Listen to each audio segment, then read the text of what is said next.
Hi, I'm Travis Rokey, the Director of Ag Technologies here at NutraDrip, and part of a successful crop is understanding what's going on in the root zone of the plant, stuff we can't see.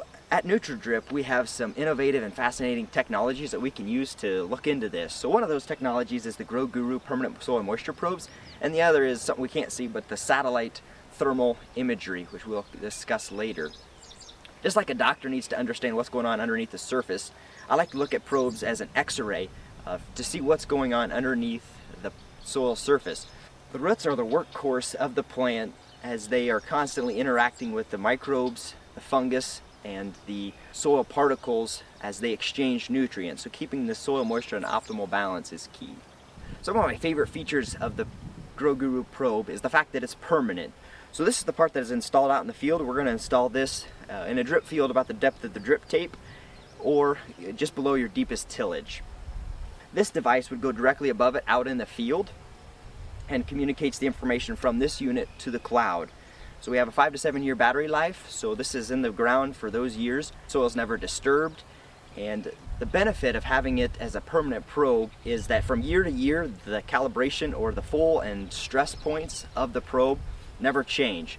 So after a year we can know exactly at what point is full and what point is dry.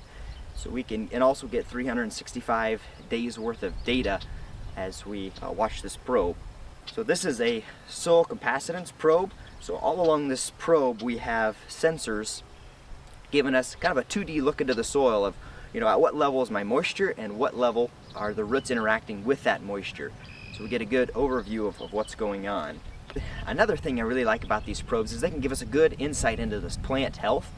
So a healthy plant is going to consistently use a good amount of moisture every single day. So if we deviate from that average, we know the plant is either stressed, either there's not enough water there for it to take it, or there's too much water and you have saturated or stressed conditions. So being able to watch the plant consumption every single day, it gives us an insight into plant health. So take a look at this. We call this the stair-step pattern of each of the sensors. That is the activity of the roots. So we have a drawdown during the day, the plant rests at night, another drawdown. So this is a healthy root actively accessing moisture. So by looking at this map, we can kind of also see which level our roots are at. Our roots are actively working at 24 inches. Here within the last few days, we've even gone a little deeper down to 32 inches. So this particular crop is in the reproductive stages. We want to make sure we're watering so the plant doesn't have to put its roots down deeper to access this deeper moisture, and instead it can send that energy to making more of a grain. Also, we can use it for soil health. So having data all year round, we can begin to see how our water during the off season infiltrates. So it does a cover crop affect that infiltration rate, and how healthy is our soil and how that water soaks into the ground. Here is the template of the GroGuru moisture probe data. This is the summary graph that we are looking at. This is 2 years worth of data. This kind of gives us a good snapshot what the probe can give us for insights. So this is last year's summertime drawdown. We were re-wetted over winter, and then we could see our moisture level coming into this spring was good. We had some good spring rains, and then it turned dry. We started getting consumption again. Here we can take a look at each individual sensor. You can see the spikes were rain or irrigation events. And this kind of gives us the profile view of each of those individual sensors, as well as looking at root activity and the depth of it. Let's zoom in here to a month. Another feature that GroGuru has added is being able to see rainfall that has fallen based off of satellite imagery, of a satellite map.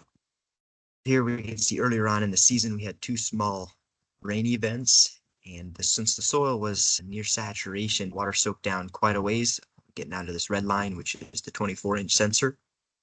But then as the season started drying out, we had another large rain event here recently, but on our moisture levels we were not able to see that show up because the top levels were dry.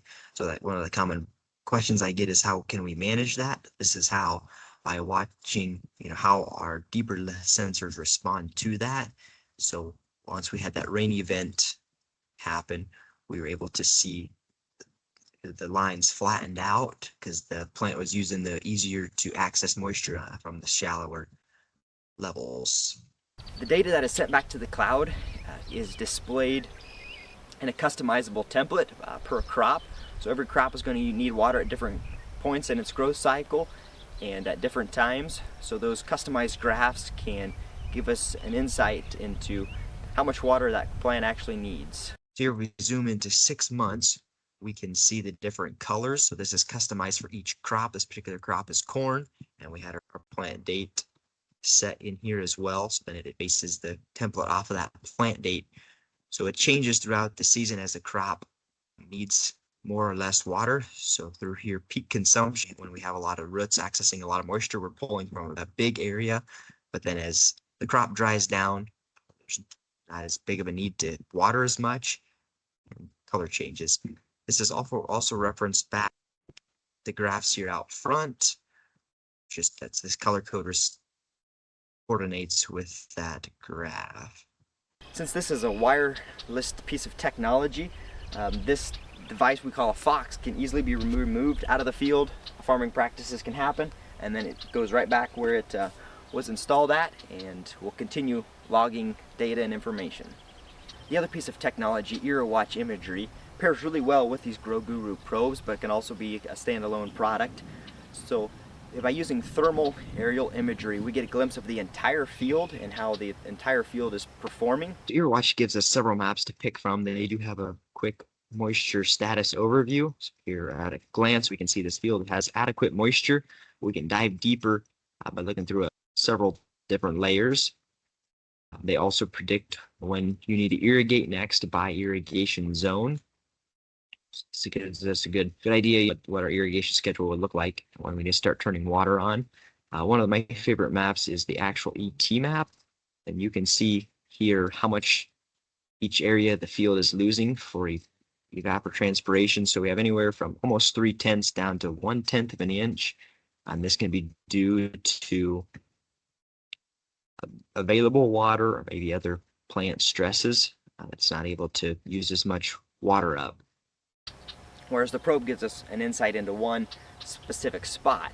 So by pairing these two together works really well, because we are able to see with a probe, what's going on in that location, and then we can compare that with the rest of the field from the information we are getting from IrriWatch. So instead of needing hundreds of probes all across the field, we can use one probe per crop type, or maybe even one probe per soil type, or 80 acres. One problem IrriWatch helped us figure out in this field was you can see here on the west side of the field, we were showing some stress, and come to find out we didn't have the zone pressure set right, so we were not getting water pushed all the way to the west side of the field.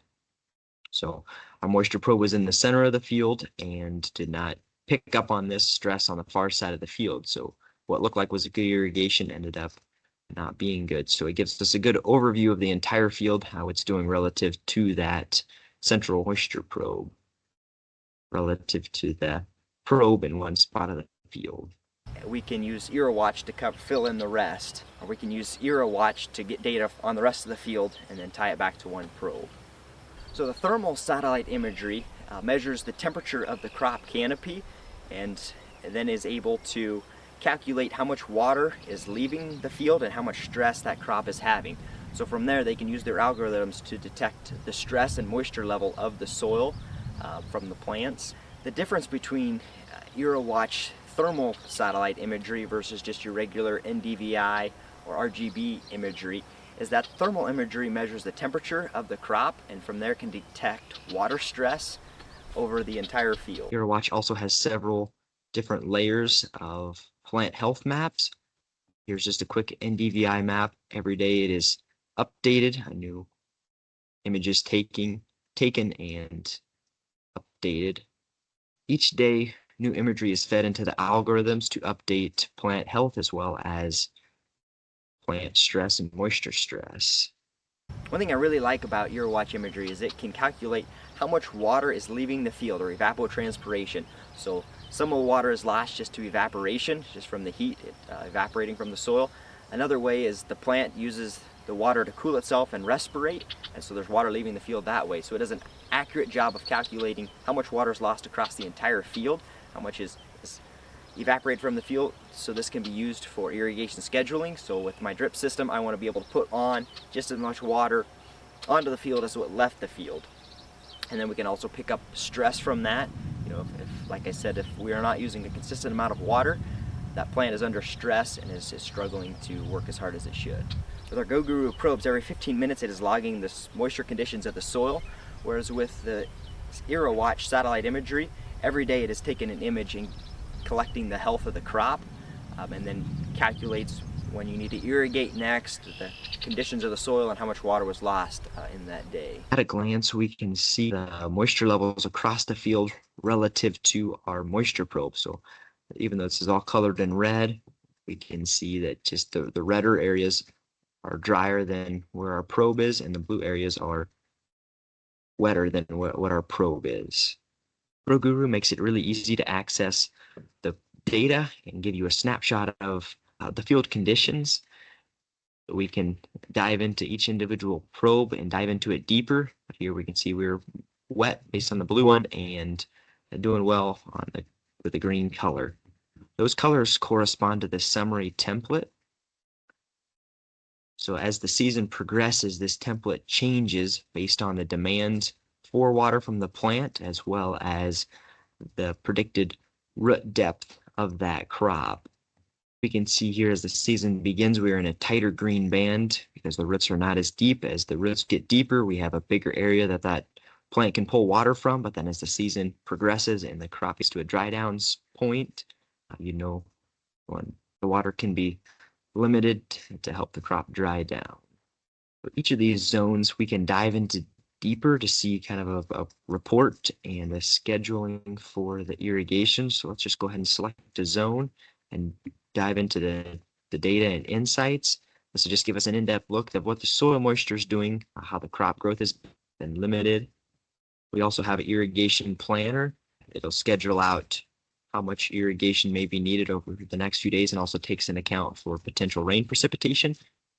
Here on the bottom, we have a virtual soil moisture probe. So it's predicting kind of where it thinks full point and stress points would be, and how the crop is responding to that. So we can kind of see that the trend of evapotranspiration, how much water is leaving the field over time. So this can vary due to the amount of water that's present, or even the temperature and cloud cover that day. This is something that would help improve and manage your irrigation on your farm. Please reach out to any of your sales representatives here at NutraDrip Irrigation.